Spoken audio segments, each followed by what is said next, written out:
In this newscast, Cooper Young celebrates its 24th festival. Also, Snooks closes down, Memphis Idol auditions, and Homecoming kicks off. This is Insight News.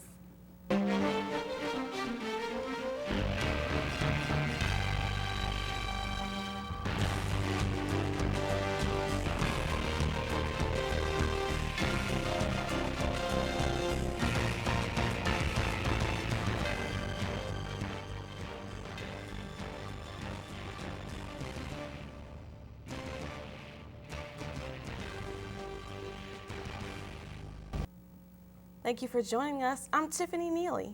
I'm Raven Phillips. Thanks for tuning into Insight News. The historic Cooper Young District celebrates its 24th annual festival this year. For more on the festivities, Chris Freitas reports on the scene. Festival on Saturday, September 17th. Several vendors and businesses sold their wares including jewelry, artwork, and food and beverages, which lined along the crowded streets. According to its website, over 100,000 people attended the Cooper Young Festival. Cooper Young is an expanding, developing area here in Midtown, and obviously very vibrant with great restaurants, arts, and crafts, as well as musicians, and all of that is featured at the Cooper Young Festival. For 24 years, this event has been home to many artists and musicians that want to show off their talents. Paintings, drawings, and other artwork can be found near the many booths. Several bands and performers also performed on the stage or on the street. It's no wonder that Cooper Young attracts an eclectic following. Some local residents, such as Pelvis, attended the festival and wanted to give their support. It's always a great adventure to come here, see new people, enjoy the artists, the music, the food. It's just a great experience. Oh, this is wonderful. I love it. I've always loved this area. I'm glad to see it, all the stuff going on down here. Reporting from the Cooper Young Festival here in Midtown Memphis, this is Chris Freitas, Insight News. By chance that you missed the event, next year marks the 25th anniversary of the Cooper Young Festival. Are you ready for your next idol? No, not American Idol, but Memphis Idol. Blue Tom Records, a U of M student-ran label, held their first auditions. This week they will hold their last tryouts on September 27th. The completion will be held November 18th.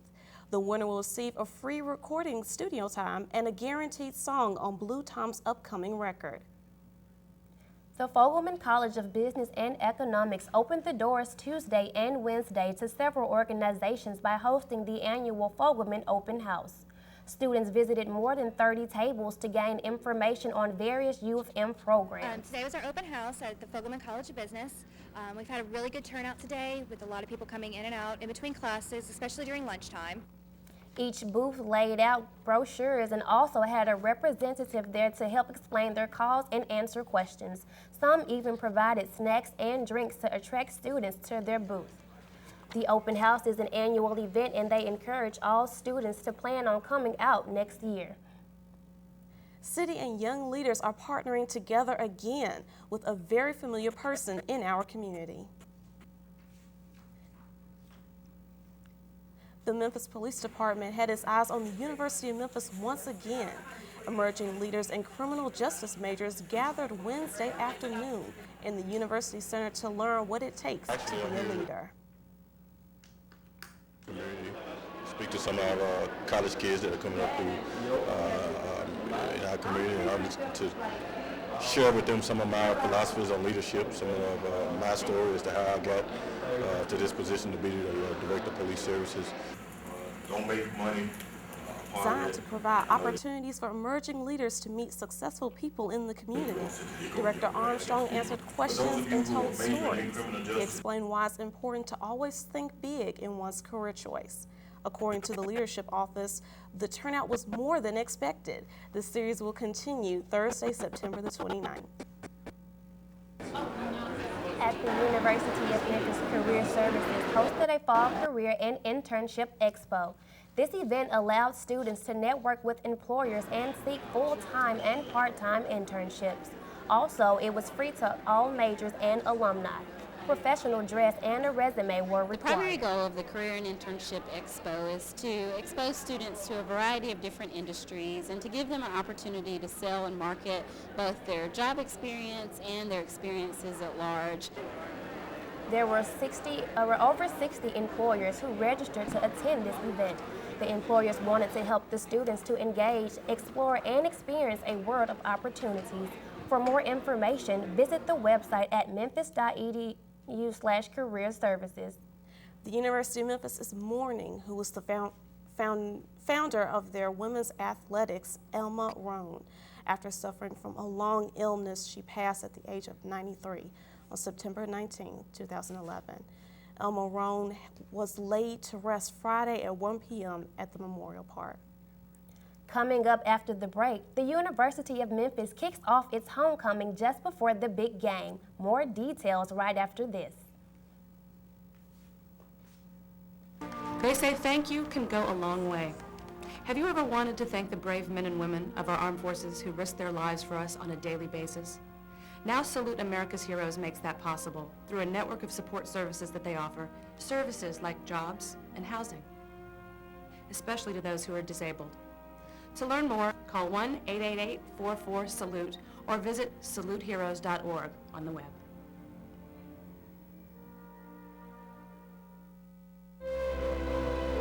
They've stormed beaches and freed countries. They've raised our flag and our hope. They've been called leathernecks. They've been called devil dogs.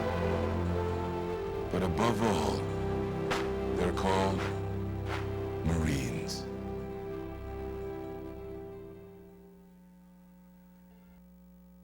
Did you know that a family of 4 can earn up to $50,000 a year and still be eligible for government health insurance for their children? If you or a friend have kids without medical insurance, call the uninsured helpline at 1-800-234-1317. In my role as a chief of surgery on a medical drama, I've become even more aware of the urgent need for health coverage. Call the uninsured helpline now at 1-800-234-1317.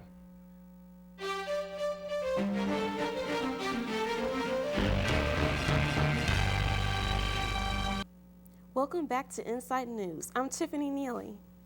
The Tigers are gearing up for this year's homecoming festivities. Although the parade and pep rallies are underway, the most important thing is the actual game. Ralph Small reports. Good morning.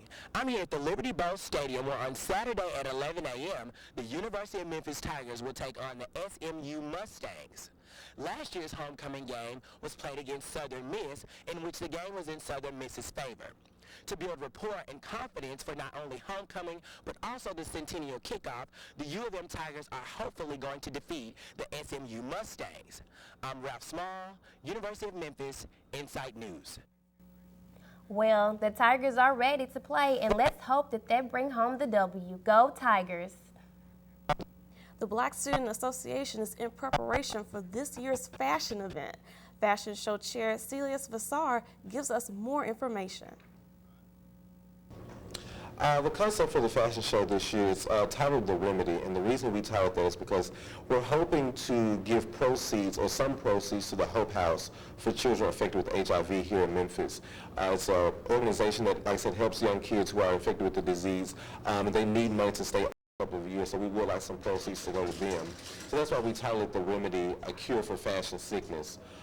Also, in order to give some type of proceeds to the Hope House, we would definitely need donations, and a great way for the community to help out is to give funds, whether it's $50 or $100, whatever they feel is a good donation to give.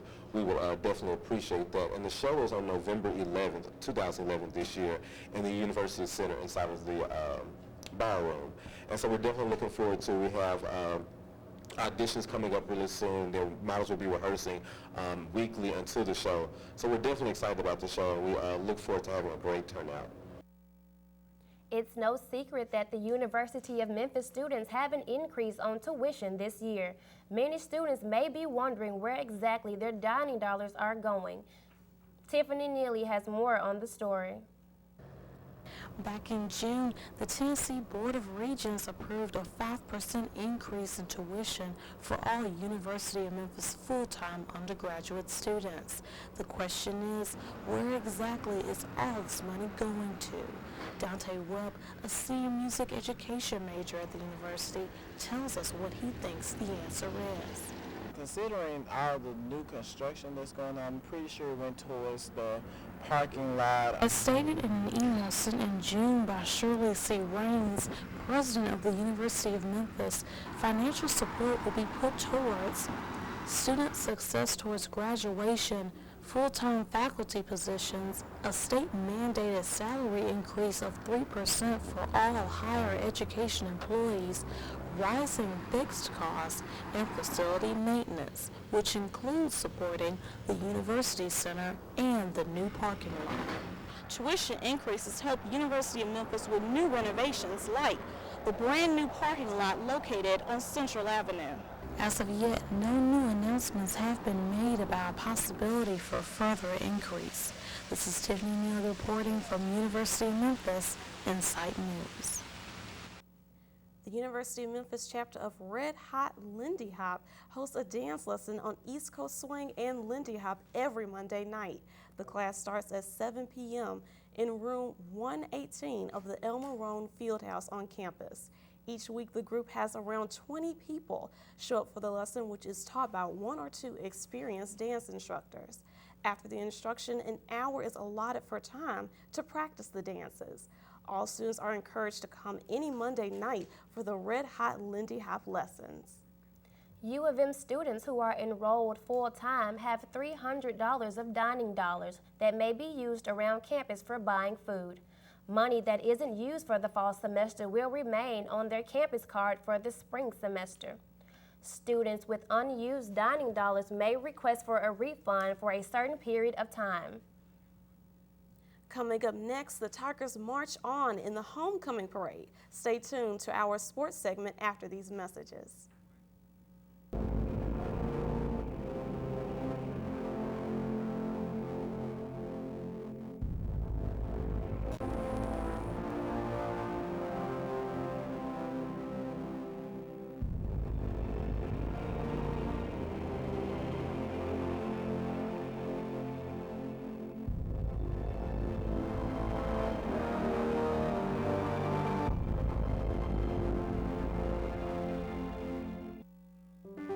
Freedom. It means different things to different people. For a person with a visual disability, a guide dog provides the opportunity to enjoy a full and active life. It can mean the freedom to go where they want to go and do what they want to do. That's why the law permits service dogs anywhere that's open to the public. To learn more, contact the Guide Dog Foundation for the Blind at 1-800-548-4337 or on the web at guidedog.org. 626,000 investors. That's how many people SIPC has helped since 1970. Over $15 billion. That's how much SIPC has made it possible for investors to recover. SIPC. That's the Securities Investor Protection Corporation. An investor's first line of defense in the unlikely event that a brokerage firm fails. SIPC, for real people, like me. And you.